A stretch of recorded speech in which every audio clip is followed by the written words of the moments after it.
Okay, what's going on there, fellas? The peaking phase has arrived. One of you suggested for our road to a 600 bench press. I've mentioned many times this isn't going to happen this training cycle unless I'm way stronger than I think I am, which would be very cool, but I'm doubtful. It's going to take multiple training cycles. One of you guys suggested that maybe we could just make seasons. Each training cycle is a new season. That way, the episode counter doesn't have to get excessively high. So we're entering the peaking phase of season one. We got a big old bench press today. We got 545 on the bar. I am bloat max to hell and back. I've mentioned that the more I can push my body weight up, the more this time span for this road to 600 shrinks. I could do it at my starting body weight of 260, but it would take 6 months to a year. If I can put on more and more body weight, that time span shrinks down. Once I do it, we will cut down a bit, shift our focus to solely overhead work because that's actually what I competed in strongman, and I'll be able to put up in the board on the gym that we got a 600-pound bencher. Not sure if anybody in Montana's done it. I don't know.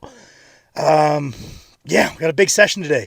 I saw the heaviest weight I've ever seen on the scale. Those of you that follow along know my brainlet bulking strategy where I just weigh myself over and over and over through the day and just try to be heavy all the time with food volume in my stomach. And it's working. I'm hefty.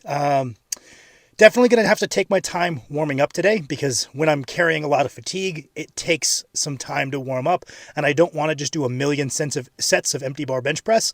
I would rather do some more general warming up. I like the big emphasis that kind of the general lifting community is placing on the fact that specific warm-ups are the most important thing. Like the best thing you can do to get ready to squat is low scale squats, whether that be your body weight or the empty bar. That's the best, most specific preparation you can do.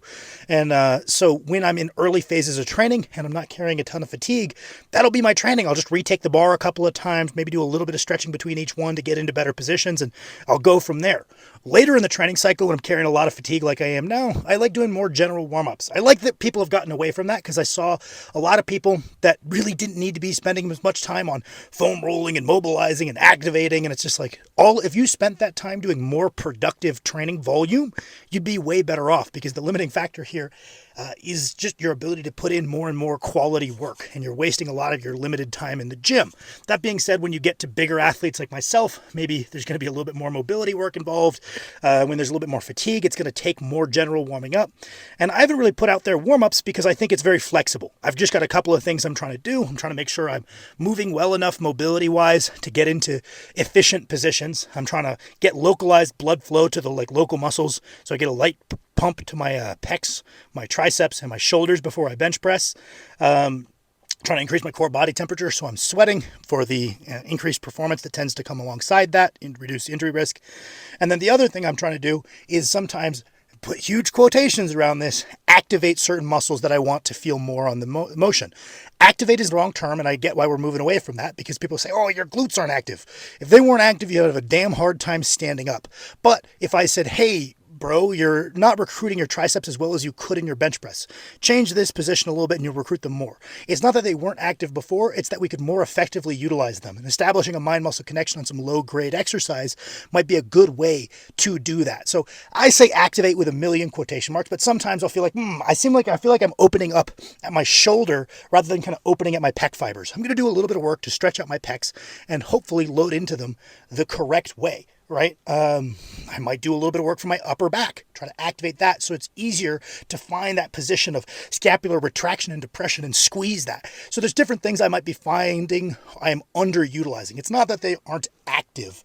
It's more that I'm not effectively utilizing them. And sometimes just doing some low scale work to get a pump to those muscles allows you to kind of find them more effectively. So sometimes when I'm doing that, I like following the order of first we mobilize so we can get in good positions, then we activate, quote unquote, like do some low scale exercises for some muscles that maybe we aren't calling upon well, and then we warm up. And I'm probably going to follow that structure today. And I was going to say I kind of planned out my warm-up beforehand because usually when I'm doing a specific workout, I can get into training relatively quickly. But when I know I need to do a lot of general warming up, I like to mentally run through the warm-ups I'm going to do so that way I prevent excess time kind of ditzing around and not training.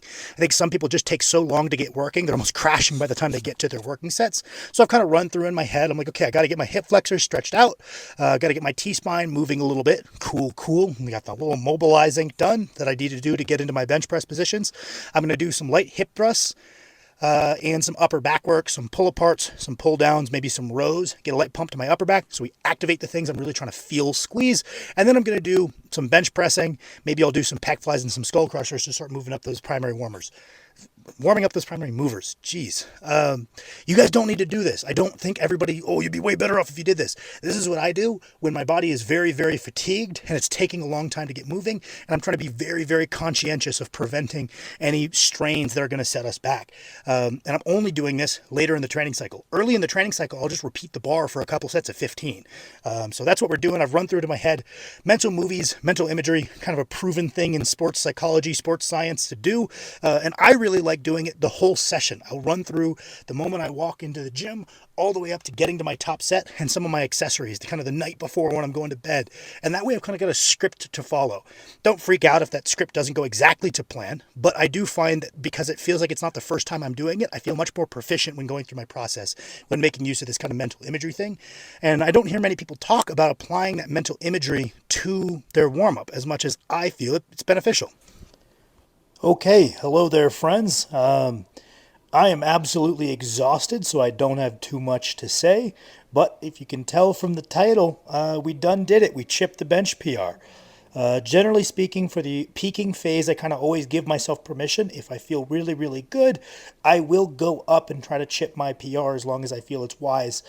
Just on the off chance that on the week I'm designed to peak, if I feel off, that's really frustrating because maybe if I had gone for it on the second or the third week out, I would have got it. So when I'm kind of training for a gym bench and I'm not necessarily trying to peak on any given day, I'll take it and I'll eat when the eating is good. So today was one of those days.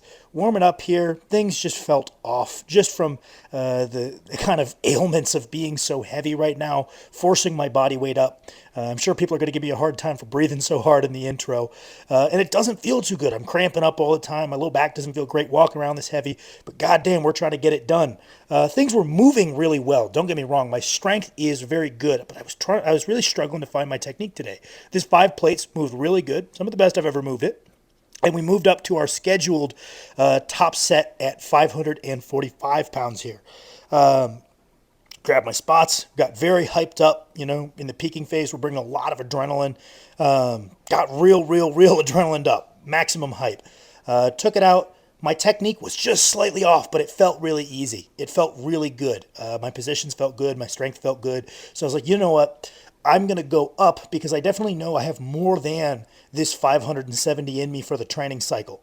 If I get this 570 pre-fatigued with a 545 beforehand, continue my peaking, I've got more in me. So I may as well get this out of the way now because I like to secure incremental PRs rather than jump to the 15-pound PR I think I have, because then if I miss, I walk away with no PR, even if I was good for a 5 to 10. So that moved pretty good. You can see the uneven lockout. That's more of a technical error than like a side-to-side strength discrepancy. It's been an issue when I mess up my back tightness and I try to lock out with the shoulders, it tends to get uneven. If I do a good job with my back tightness and I try to lock out with the triceps, it stays even, which makes me think that I've probably got maybe 580, maybe 585 in the tank, because fixing that technical flaw in the past has yielded me about 10 to 15 pounds more than what I was able to do with the technical fault. So maximum potential for this training cycle, I might have 6 plates in me. We'll see. Took it easy on my back down work. On my accessories. I skipped my 1 back down set. I was supposed to do 1 top set, 1 back down set, because I did my top set and then a single even heavier. There is the 2 work sets I was designated for today, so it didn't make sense to do 3. Took it real easy on my assistance work because I have to bench again heavy on Wednesday, just trying to stretch out the muscles, get some blood flow to feel better tomorrow rather than stiff if I didn't do them. Definitely really happy. Bench PRs are really hard to come by.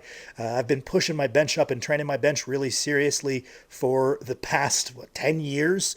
5 pounds means a lot to me, but we're not celebrating it. I got 30 pounds to go. Got to stay focused on the task. I told you guys I'm going to bench press 600. I told the people at the gym I'm going to bench press 600, and I would be damn embarrassed if I failed to do so. So we're going to keep the foot on the gas. We're going to keep pushing hard. I feel really strong. The strength was really good there. I'm just missing the technique ever so slightly. So if I can get that sorted, I'm right up there. But getting to the end of the video, I really appreciate you guys' support. I appreciate you guys' forgiving me for not being too active in the comments because I am very busy and very stressed. Got a lot of people prepping for meets right now, but periods of stress are periods of growth if you treat them the right way. And I could say this is a very difficult period, but that's what I signed myself up for because that's how you get better. Thank you guys as always. I really appreciate you guys.